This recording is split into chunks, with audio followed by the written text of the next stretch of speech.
Lo mismo sucede con marcadores de inflamación, que esto pasa a nivel renal, fíjense, como la interleuquina 6, pero que nosotros también sabemos que pasa a nivel cardíaco. Y es muy interesante comprender por qué una molécula que nace para el buen control glucémico pasa a indicarse a los pacientes con insuficiencia cardíaca y enfermedad renal crónica independientemente de la glucemia. Fíjense que otro de los mecanismos por los cuales las glifosinas benefician al paciente con diabetes, con insuficiencia cardíaca y con enfermedad renal crónica, sobre todo en el contexto de esta anemia de trastornos crónicos, es por esto, porque el riñón no funciona bien. Fíjense que la glucosa es tóxica. Entonces, cuando la corteza del riñón tiene esta glucotoxicidad por justamente alteraciones del metabolismo, lo que se produce es una disminución de la eritropoyetina por disminución del HIF-1.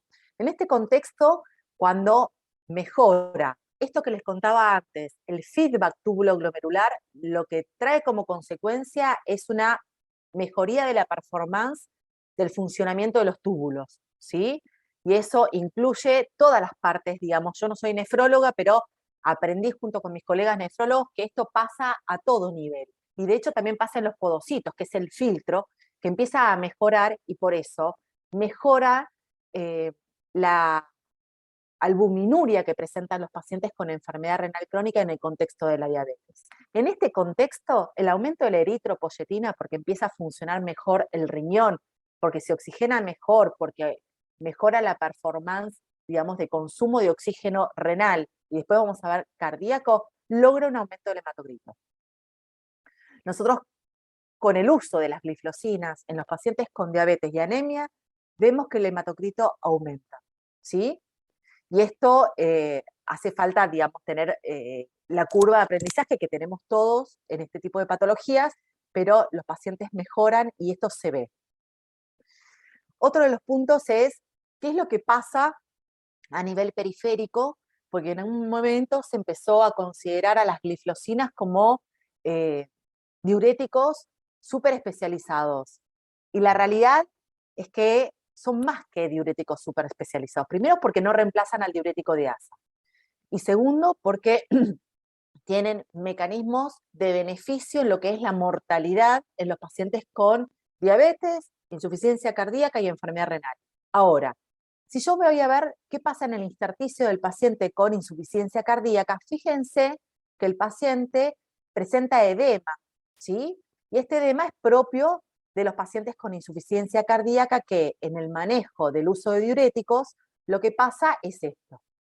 En general, hay una depresión intravascular, lo que pone en marcha mecanismos de manera reactiva, como todo lo que es el sistema renina-angiotensina-aldosterona, que es deleterio para ese corazón y por supuesto para el riñón, y que a diferencia de las glifosinas, parecería que hubiera una mayor selectividad para que justamente remueva de manera mucho más efectiva el sodio y el líquido acumulado en el intersticio, pero no tanto del intravascular. Esto es mucho más fisiológico y esto trae como consecuencia una disminución de la posibilidad de que el paciente tenga una depresión intravascular, ¿sí? Y esto es muy importante justamente porque el paciente, además de tener un buen ritmo diurético, que es un agregado en beneficio, digamos, de todo lo que les venía contando, no pone en marcha sistemas que son perjudiciales, como les decía antes. Este es un cotransportador muy interesante. Es un cotransportador de sodio hidrogenión, que ahí está el tipo 1 y el tipo 2. Uno está en el corazón, el otro está en el riñón, y lo más importante es que las glifosinas inhiben este cotransportador. Si se inhibe este cotransportador, en última instancia lo que va a suceder es que va a disminuir el sodio adentro del citoplasma. Y al disminuir el sodio citoplasmático, el intercambiador entre el sodio y el calcio también disminuye. ¿Y esto qué tiene que ver? Bueno, los pacientes con insuficiencia cardíaca tienen aumento del calcio intracelular.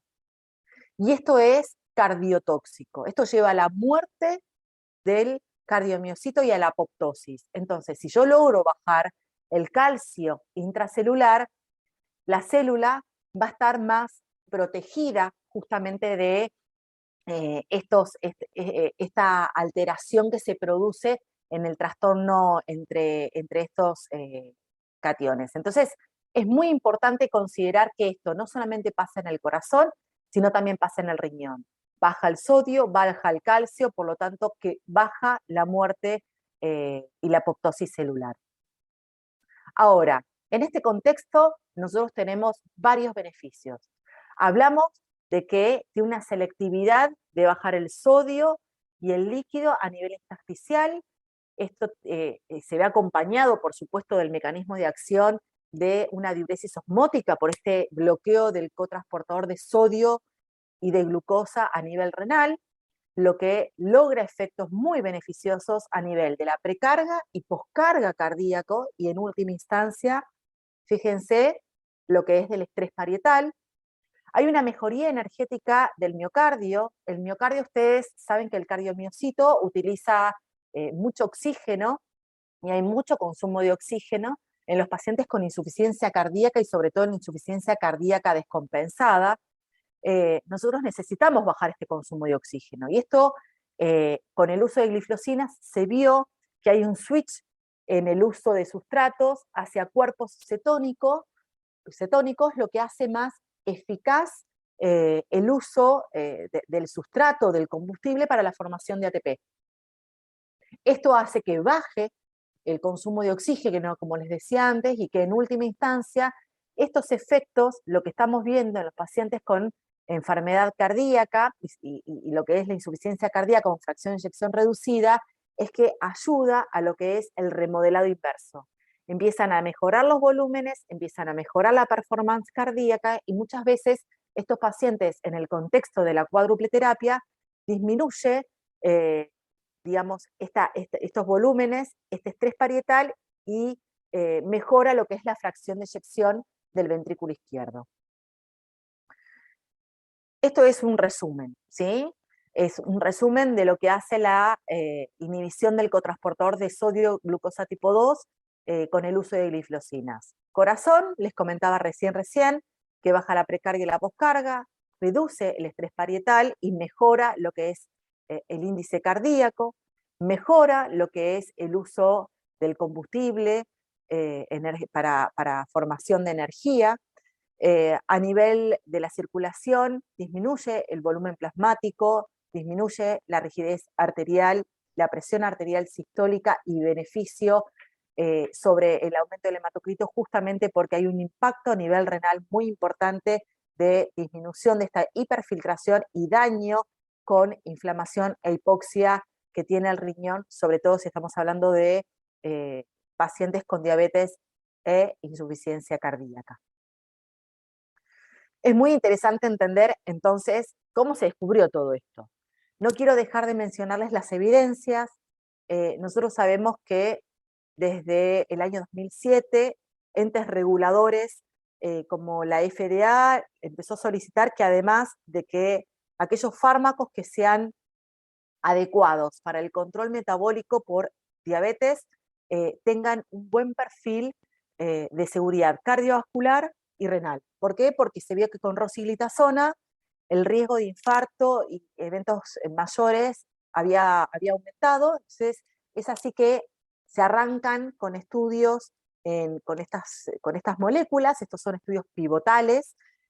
Fíjense que el EMPA-REG, el CANVAS y el DECLARE fueron estudios en donde se estudiaron empagliflozina, canagliflozina y dapagliflozina en una población con diabetes. Y les cuento que fue muy bueno.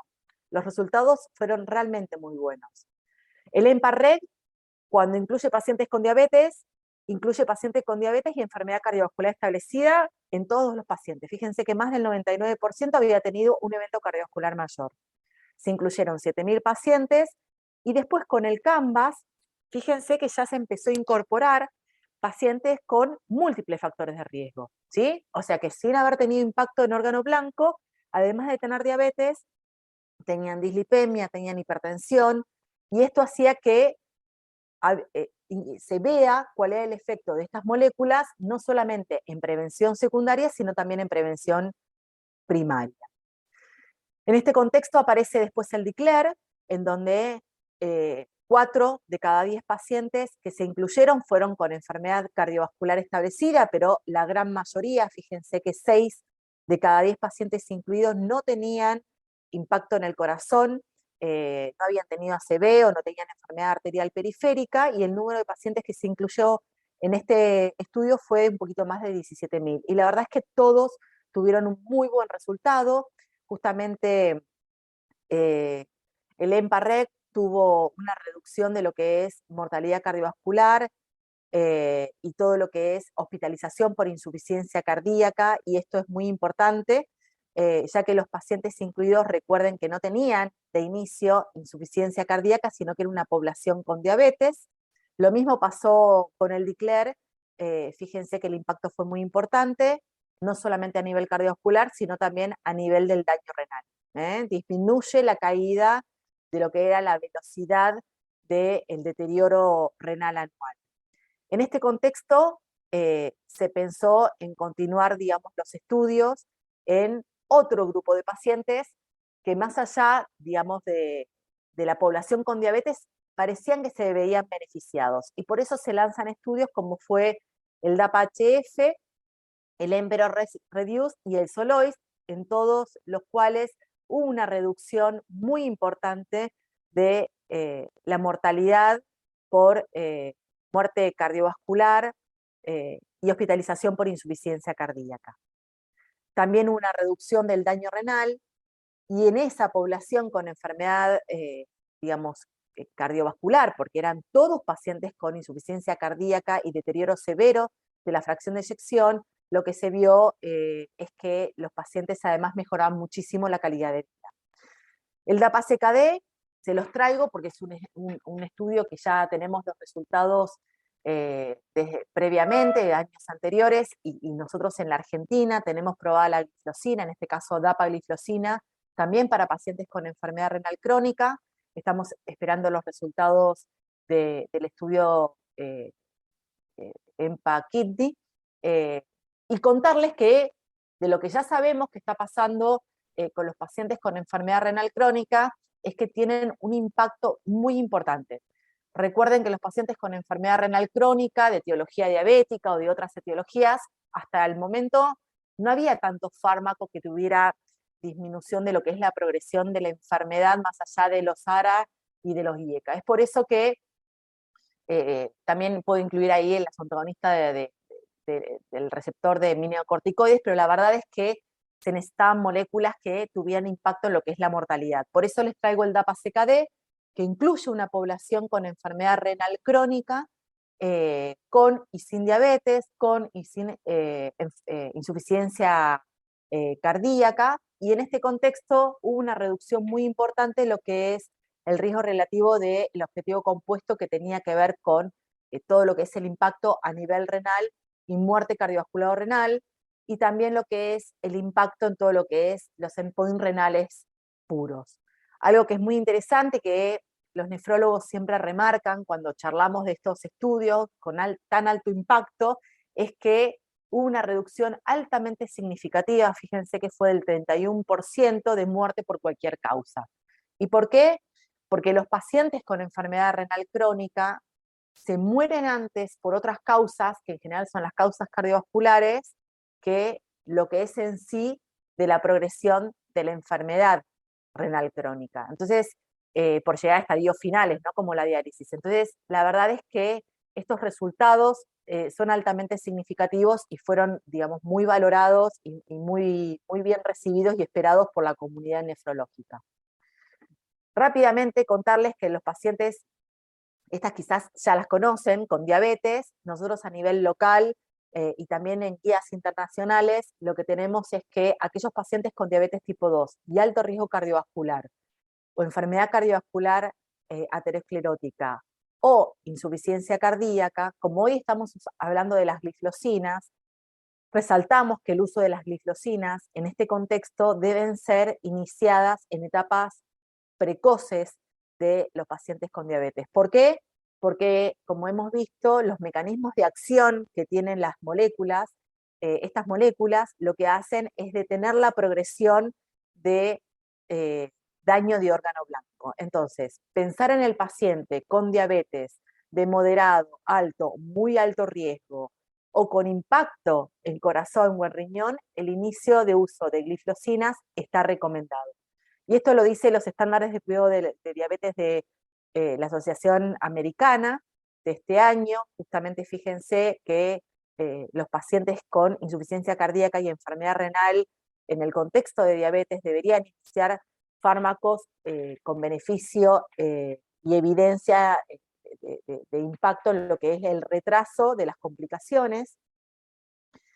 Les quiero traer también este consenso en donde dos sociedades de la Argentina, que son muy importantes, que es la Sociedad Argentina de Cardiología y la Federación Argentina de Cardiología, ya hace más de un año, establecen que los pacientes con insuficiencia cardíaca, sin importar la fracción de eyección, si tienen diabetes, deben iniciar una gliflocina en etapas tempranas, y que justamente la cuádruple terapia debería ser parte del el tratamiento que lo que logra es detener la progresión de la enfermedad. Fíjense que en las columnas están los antagonistas de los receptores de mineralocorticoides, espironolactona o eplerenona, los beta bloqueantes, en este contexto inhibidores del sistema renina-angiotensina-aldosterona, que puede ser los IECA, ARA2 o los ARNI, y las gliflocinas. Estos cuatro grupos farmacológicos ensamblados,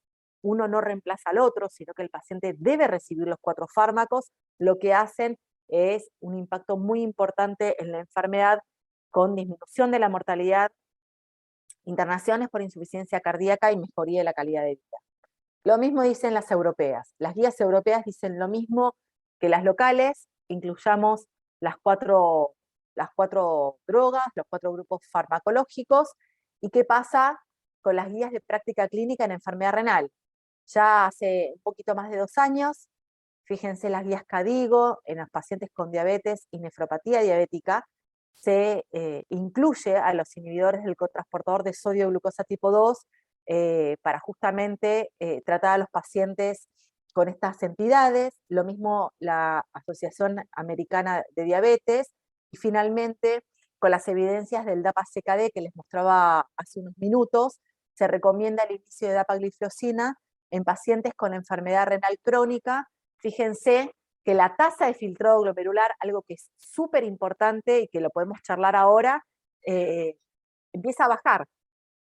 ¿Ustedes saben cuál es la tasa de filtrado glomerular por la cual se empezó a indicar en los pacientes con diabetes a las gliflocinas? ¿Lo recuerdan?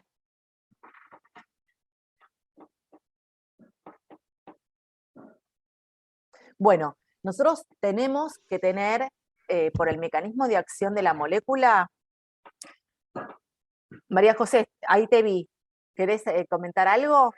No, perdón, no. No, está bueno porque a veces repasar esto en conjunto está buenísimo, porque es comprender como la historia natural de esto que les contaba, ¿no? Que una molécula que nace para el control metabólico, para pacientes con diabetes, después la población con enfermedad renal, independientemente del estatus glucémico, también se ven beneficiados, y finalmente los pacientes con enfermedad renal crónica, aunque no tengan diabetes y aunque no tengan insuficiencia cardíaca, también se ven beneficiados. Y este es el impacto de entender lo que a veces hoy se empiezan a llamar a las gliflocinas, ¿no? ¿Se acuerdan que en algún momento se les decía a las estatinas que había que ponerlas, yo me acuerdo de Lipsic, cuando en la universidad decía que había que ponerlas en el agua del beneficio que tenía por los efectos pleiotrópicos? Bueno, se dicen que las gliflocinas son las estatinas del siglo XXI,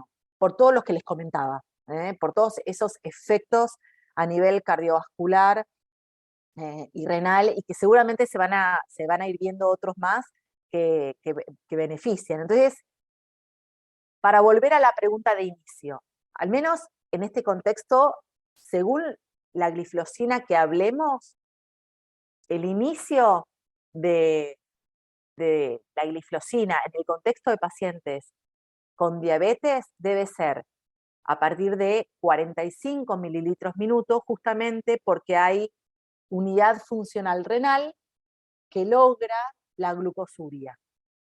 Entonces, si yo tengo unidades funcionales indemnes, voy a lograr el efecto que quiero con las gliflosinas. Cuanto más glomérulos, mejor es el efecto. Entonces, lo que sabemos es que inicio entre 45 y 60, sabemos que los pacientes pueden bajar la tasa de filtrado glomerular por este efecto que les contaba del stop del hiperfiltrado, pero después cuando se estudia a las gliflosinas en insuficiencia cardíaca, la tasa de filtrado glomerular ya baja entre 25 y 30. ¿Por qué?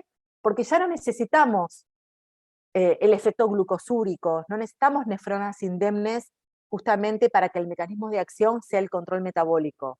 Independientemente de la glucosuria que se produce en los pacientes con diabetes, en la insuficiencia cardíaca hay efectos a nivel local, a nivel del cardiomiocito y a nivel vascular. Por eso son moléculas que son seguras y que el uso empieza a bajar en relación a la tasa de filtrado glomerular. Nosotros con pacientes con insuficiencia cardíaca ya podemos indicar la molécula a partir de 30 mililitros minuto. Ahora, si hablamos 30 o 25 según cuál sea la molécula, ¿sí? Ahora, si hablamos de pacientes con enfermedad renal, nosotros hoy en la Argentina tenemos, como les decía, autorizada dapagliflozina para enfermedad renal crónica y es a partir de 25 mililitros minuto. Ahora, si el paciente continúa bajando la tasa de filtrado glomerular hasta 15 mililitros minuto, estas moléculas pueden ser indicadas, ¿sí? Y se pueden continuar.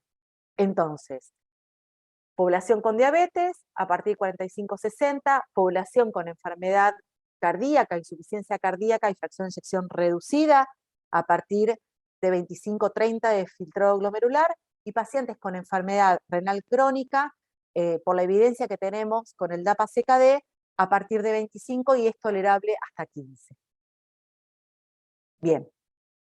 Y esta, para terminar, porque realmente me parece muy linda, es todos los mecanismos de acción que estuvimos viendo. Fíjense que la protección, en este caso no solamente renal, sino también a nivel cardiovascular, tienen que ver con lo que se logra a nivel de disminuir la presión intraglomerular por el feedback tubuloglomerular, mejoría de la oxigenación de las células tubulares por todo lo que es la disminución del transporte de los solutos y sobre todo de lo que es la glucotoxicidad, con aumento del hematocrito y mejoría de la llegada de oxígeno no solo al riñón, sino también por supuesto al corazón.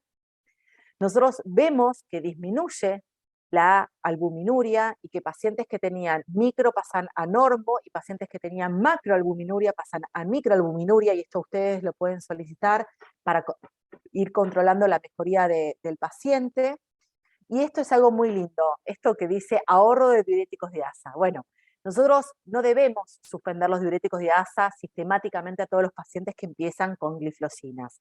Lo que sí debemos hacer es individualizar para saber qué paciente que tiene, por ejemplo, furosemida, debemos darles signos y pautas de alarma para que esta diuresis osmótica que se produce con las gliflosinas no los lleve a una instancia de depresión de volumen, ¿sí? Los efectos directos a nivel cardiovascular, dijimos que mejora la energía y todo lo que es el uso del sustrato. Sabemos que mejora la precarga, poscarga y el estrés parietal, que mejora el funcionamiento del cardiomiocito y que se ve un remodelado inverso. Y además el paciente pierde calorías, esto hace que baje de peso y que la adherencia al tratamiento sea muy buena y que a nivel, digamos, investigación hay mucho para seguir viendo, pero que es una molécula antiinflamatoria, antifibrótica, y esto se ve en el corazón, se ve en el riñón y se ve con mejoría del funcionamiento del endotelio. Y finalmente lo que es el impacto a nivel de la presión arterial, que no es mucho, pero el paciente hipertenso lo puede llegar a beneficiar. Bueno, muchas gracias, espero que les haya gustado.